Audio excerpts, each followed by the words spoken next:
It's a Philly thing. Let's do this. Hey there, this is LadyJamers, and welcome to this month's Cooking and Baking with LadyJamers. We are doing chicken cacciatore for our meal today. And in honor of the Phillies, the Eagles, and Valentine's Day, I have my Valentine's Day ears and my Eagles, It's a Phillies Thing sweatshirt. So, let me tell you a little bit about chicken cacciatore. Chicken cacciatore, and I used to always call it kitchen cacciatore. So if I do that, it's, still chicken in your kitchen. It's a Italian dish full of flavor. The word cacciatore means hunter in Italian, and hunter style is prepared with onions, bell peppers, and herbs. It's this cacciatore is basically cooked in tomato sauce. I'm doing the slow cooker method because I love my slow cooker. It's so easy. You just put everything in your slow cooker and you have the rest of the day to do whatever you want. And if that means just sitting in the chair with your iPad, so be it, right? So, you could also do the stovetop and the oven method. Number one on doing the stovetop is that you should brown your meat. Now, you can brown your meat and then put it in the crock pot for better flavor, but if you're lazy like me, you can just put the frozen chicken or the half-thawed chicken that you have in your refrigerator overnight and it didn't thaw completely, and then put it right in the crock pot along with all the goodies. So here's a picture of all the goodies that are in this recipe right here.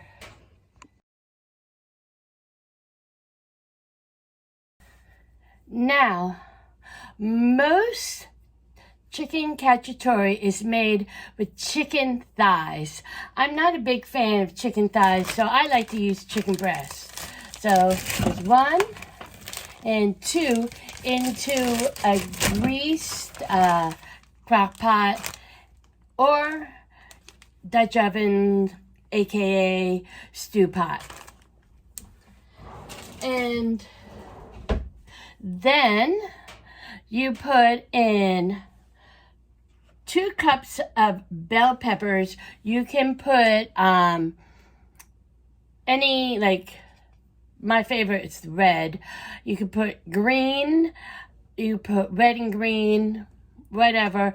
Now, most chicken cacciatore has kind of rough cut, so it makes it very easy when you're cutting them. I put them all in here. I thought it would be better to meal prep everything before I do the meal. So plop that in. And like I said, I always love the plop and go method. 2 cups of mushrooms. Most of the recipes call for cremini mushrooms. Some call for baby Bella, and this is the baby Bella. And where do I have it? I noticed that the little sign has Pennsylvania around it. Isn't that cute? It's a Philly thing. And these, are from Avondale. I have to check where Avondale is, if it's in the middle or where. I'm not sure. So, here are the mushrooms. Dump those in. And a lot of the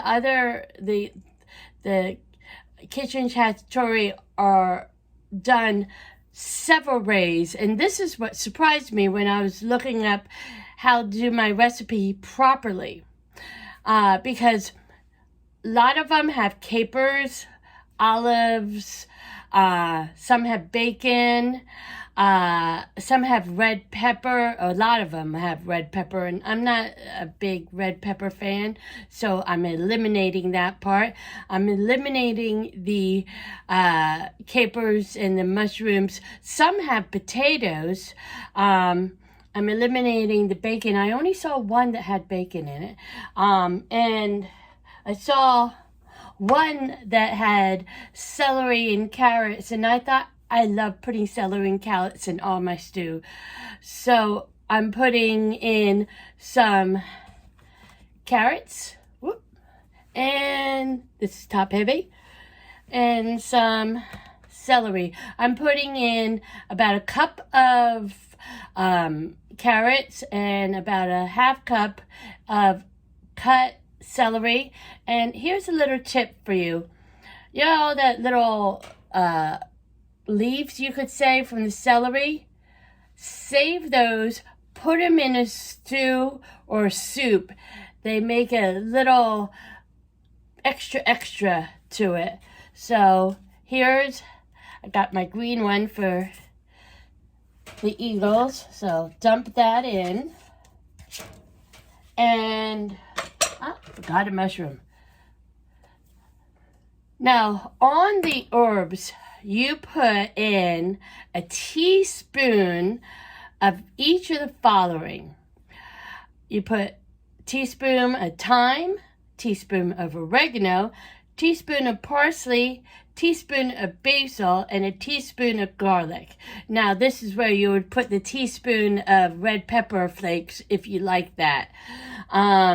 You also can put in a small white onion and either dice it or slice it or put it like the peppers. And so if you love onions, get the fresh pepper and cut it big so it's slightly annoying. That is why I use minced onions. Now I put all the herbs all together and measure them out so we can just dump them right in there. And now here is a thing about the recipe. Not all of them called for chicken stock. One of them did.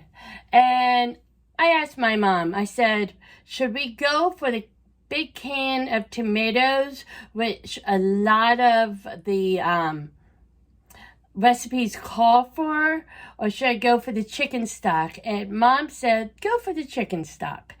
So it will give it a little tweaking type of flavor, but it will be still nice and full-bodied.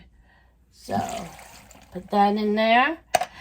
Now, like I said, they asked for diced tomatoes and the big tomatoes.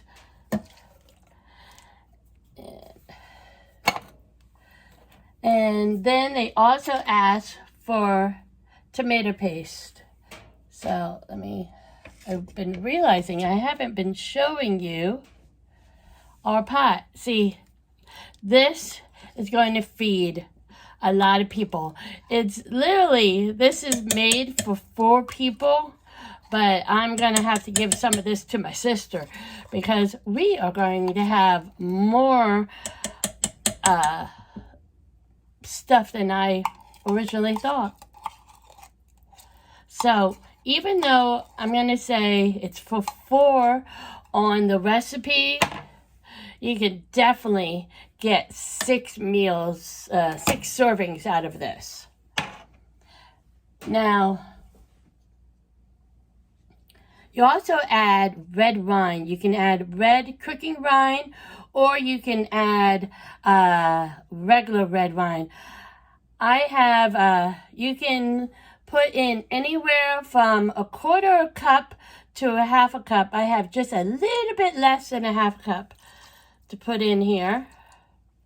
And that helps give it that full body flavor along with the tomato paste. The last ingredient before we store it and then let it simmer for 8 hours is olive oil.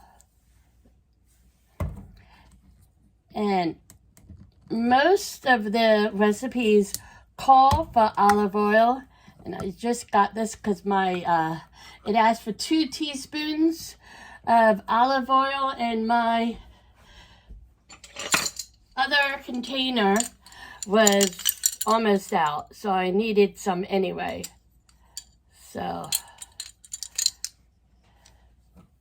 now hold on, I have my recipe right behind the camera. And see, olive oil. Yes, 2 tablespoons. So 1.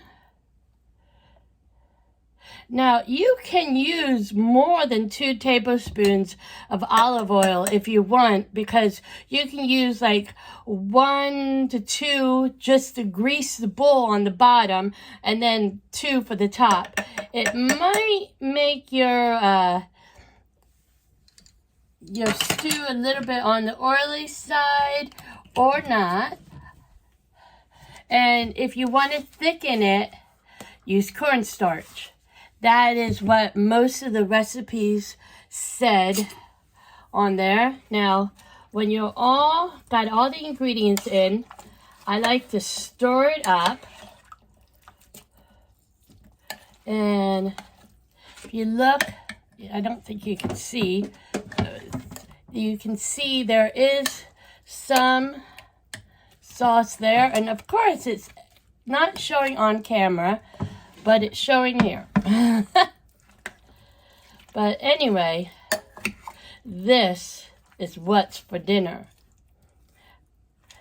You put it on 8 hours on low. Now, if you're doing the stovetop method, and you're using thawed chicken, you can have it cook for about 80 minutes or so. The prep time is a little bit longer, so that 80 minutes does not include the prep time. It would probably be roughly around 2 hours to get that finely cooked through feeling. And let me get the top here.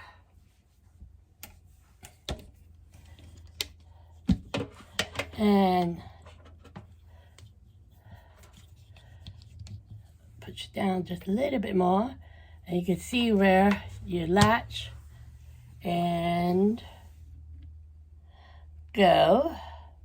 And if you're wondering, why is there 2 coffees here? We have chocolate coffee to add to the regular coffee. It really makes nice in the morning. So, low for 8 hours, and we will be back. Just a small little tip to tell you. I'm going to tell you later anyway, but I'm going to tell you again now. You serve this over noodles. Now, you can use bow ties.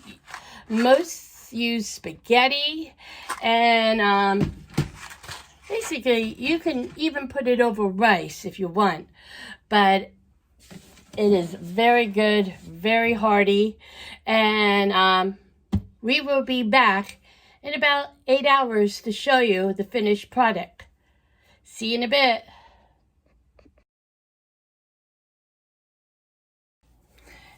And welcome back. A funny thing happened between making my dinner and life. Well, in the middle between the 8 hours, worked hard and said, hey, we changed the schedule and didn't tell you. See? So I had to go into work. So it is 11:41. I've had the crock pot on warm since 3 o'clock today, and actually 3:15, but who's counting? And I am doing some spaghetti with it. And I thought, should I wait until the next day and then show you the finished product? Or should I show you it right now? And I thought, let's show it right now. So, over here, I'll reverse this and be right back. Okay, so right there is the pot of spaghetti. Now, truth be told, you should do a bigger pot, but like I said, I'm lazy. Mom and I use this pot for soups, for everything, and hey, it's good enough for us. What you do, take your spaghetti, and a rule of thumb is basically that right there is 1 serving. Now, you're saying, Jamie, it doesn't fit in the pot. And that is when you do this. Break it in half. And then, oops, my water is not heated yet. But that's what you do. And here, I want to show you the basically finished product now. So, arm in the way. And it does look just like basically the picture I am going to post a little bit later of what it looked like in the middle of the cook before I got called in to work. Now, I did shred all the chicken because when you shred the chicken, it kind of, everybody gets a little bit of chicken. If you have the chicken whole, it's like 2 people getting a chicken breast, and that's it. And this literally does serve like 4 people. In fact, you can kind of tell from the beginning right here. Look at this.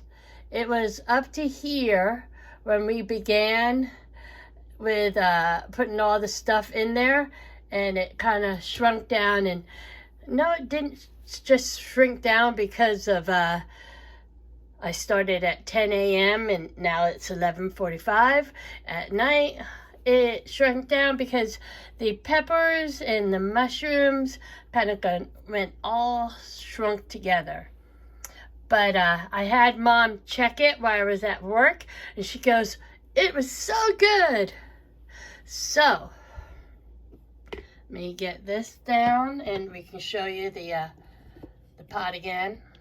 Exciting. So, what you need with your pot is you're supposed to salt like the sea. And honestly, I don't like a lot of salt, so I don't salt like the sea. In fact, sometimes I forget to put salt in there, period. But, you know, you can, I say, if you want to do what the famous chefs say, salt with like the sea. If you're on a restricted salt diet, don't put any salt or a little bit. And if you don't like a lot of salt, skip the salt. So, it looks to be about good. Like I said, it does fit in there. And I'm having enough spaghetti for a couple of servings. And what I'm doing, since it's so late at night, and hey, we're not having midnight dinners or past midnight dinners, I am going to show you the finished project, and then Mom and I are going to have this tomorrow instead of what we had for dinner tonight. Now, I have to tell you, yes, I did have it for dinner. I put a little bit, just a little bit more salt. I put a little bit in my Tupperware. I had a different Tupperware. And brought it to work.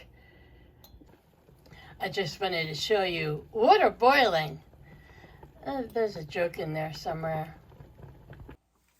Okay. Now it really is after midnight. Here is our bowl of spaghetti. I'm going to mix this. And this way you get to see the finished product. Because, hey, there's something you've been waiting all day. Something I've been waiting all day to see. And I can tell you that I tasted these mushrooms earlier. They are to die for. So, it truly is a Philly thing. And here is our meal. Bring you up a little bit.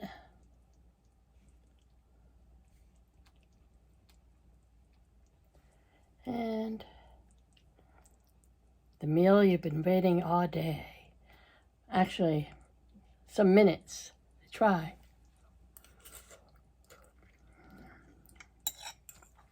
Now, I have to tell you, sometimes it may be better to let the crock pot warm for some hours because the flavor really penetrates the food. And let me tell you, Mom is right. This really is good.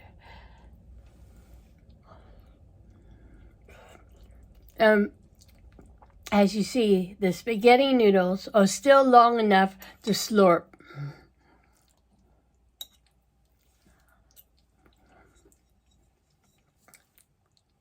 Can't wait to have more of this tomorrow. So, this LadyJamers saying you have to try to make this. I did in the back of, where I always show you how to do it. I have both the way for stovetop and for crock pot. I can tell you that if we did stovetop, it would have been done already. But it wouldn't have tasted as tasty because stovetop, it's not sitting around all day. Now, you can put it on like simmer, and if the same kind of situation happens where you want to finish the video, but the food's not ready. So, coming up is the ingredients, how to do it, and a picture of the pot that I'd use in our house if I was doing stovetop, and the pot that I think is, one of the best to use if you don't have a big, like, cast iron Dutch oven or a, like, stainless steel big pot to brown your food in. So, should you make this? That's a definite yes. This LadyJamers saying, have a wonderful day, and we will see you later. Bye-bye.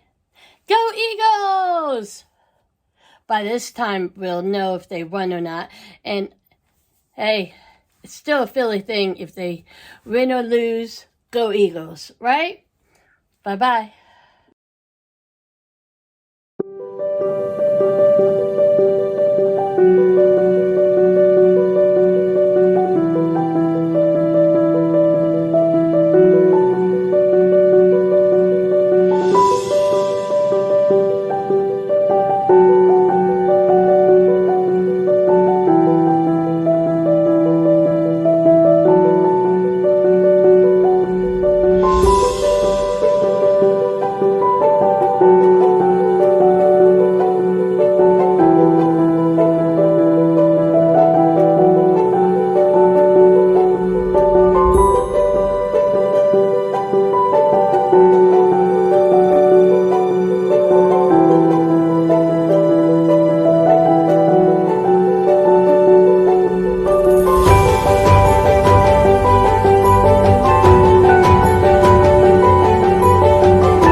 complain on Valentine's this year because all month long, all I've been hearing is, I can buy myself flowers.